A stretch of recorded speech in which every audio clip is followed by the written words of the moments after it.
operations. But more on numbers, Lalit Jalan of Reliance Infra joins in to talk about their quarterly results.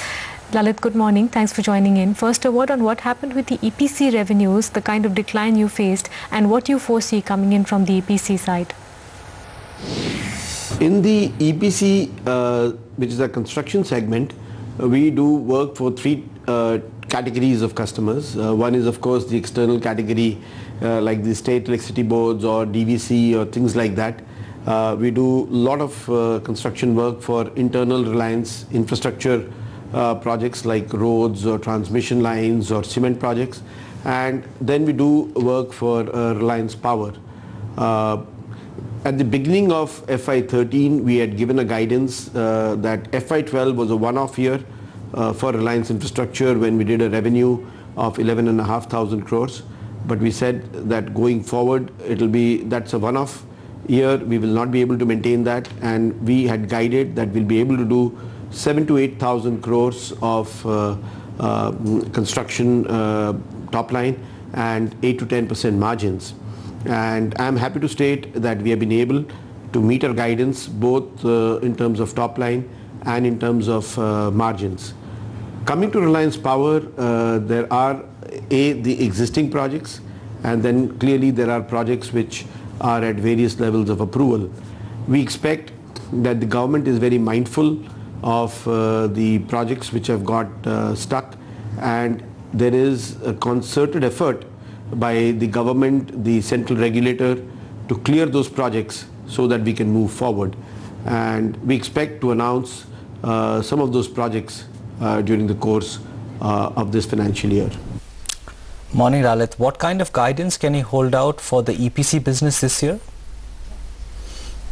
The guidance that we gave for last year was in the 7,000 to 8,000 crore revenue guidance and 8 to 10% EBITDA margin guidance. I think that's a safe number to which we would guide for the current financial year also. The total order book that we have is about 10,500 crores, which is visibility of 18 months. But as I said, that we expect new substantially sized projects to be announced during the financial year. Can you give us an update on the Delhi Metro situation and who will bear the losses because of the shutdown? Do you have clarity on that? There is a complete clarity. There is two aspects of the shutdown. One was what created the shutdown and who was responsible for it. And as per the media reports which talk about the inquiry committee, they have put the blame squarely on DMRC for the defective civil construction, and the entire cost for the repairs and bringing the line back has been borne by DMRC. We have raised a claim of loss of profit during the 7 months that the lines were closed, and that is now under arbitration. The arbitration panel is just being decided, and we expect that they will look at this matter positively and come to a decision. There was quite a bit of focus, Lalit, on this MERC ruling a couple of days back with regards to Tata Power, the cross-subsidy payment, etc. What's your observation on that, and could you just draw some light in terms of what your own under-recovery stand at? Yeah, I think it's a very good question, and it's for the viewers. I will just take a little time to explain this concept of cross-subsidy that is there in our electricity system. Typically, if you look at any distribution company, the customers can broadly be divided in the three segments. That is the residential consumers, the commercial consumers and the industrial consumers. And residential, again, the regulator puts it into low-end residential, typically below 300 units of consumption every month, and the high-end residential.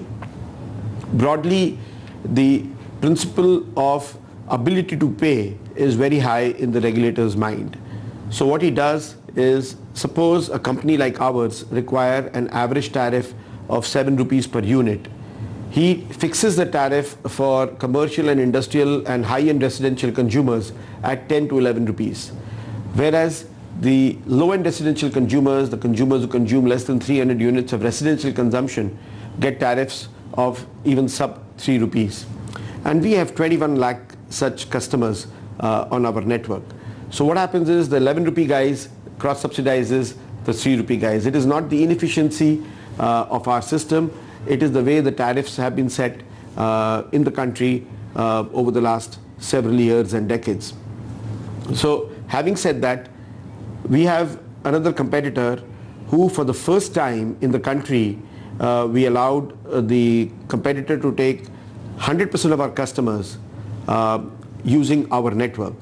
And so this started in October 2009, and initially they took time to fix up the cross subsidy. The cross subsidy was first fixed in last year, and which was based on the closure of FY11 actual numbers.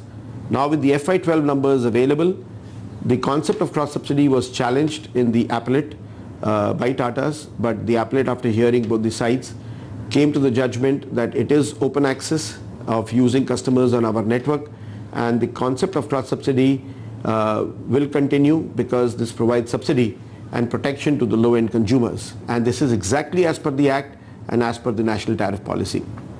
The same formula of cross subsidy calculation is used for us, is used for Tatas, and is used for MSEDCL. So based on the new tariffs, which based on the new true-up done by the regulator, he asked all of us to apply for fresh cross subsidy. MSEB got their order about 2 months back. We have just got this order Friday night. What this does is this creates a level playing field truly. So whether you are buying from whichever competitor, the more competitive supplier will reach the consumer at a lower price. We are the most competitive supplier in Mumbai. How would then be possible that another supplier which is more expensive than us uses our network and can reach the consumer at a lower price? It just doesn't make sense. That was because the cross subsidy was inadequate. Now with the adequate cross subsidy, you will have true competition on price, service competition exists, consumer will have a choice of moving to the competitor which he wants on better service. We expect that with tariff parity, there will be very accelerated reverse migration. We are the more competitive supplier, and we feel significantly better services and experience of serving for 75 to 80 years. So we expect accelerated reverse migration of our customers. Tatas are free to lay the network which they were supposed to lay and can take consumers on their network. So just to the last part of my question though, Lalit, could you quantify the potential impact for a company like yours? The annual cross subsidy that we are entitled to recover from Tatas based on existing cross subsidy and existing migrated customer base is to the tune of 750 crores annually, and this comes into effect immediately from the 10th of May.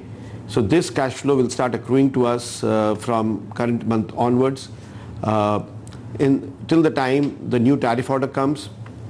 Once the new tariff order comes, say which is sometime in June next year, the cross subsidy that we receive will become part of our revenue requirement, and we have asked actually for a tariff reduction in our FY14 tariff filings.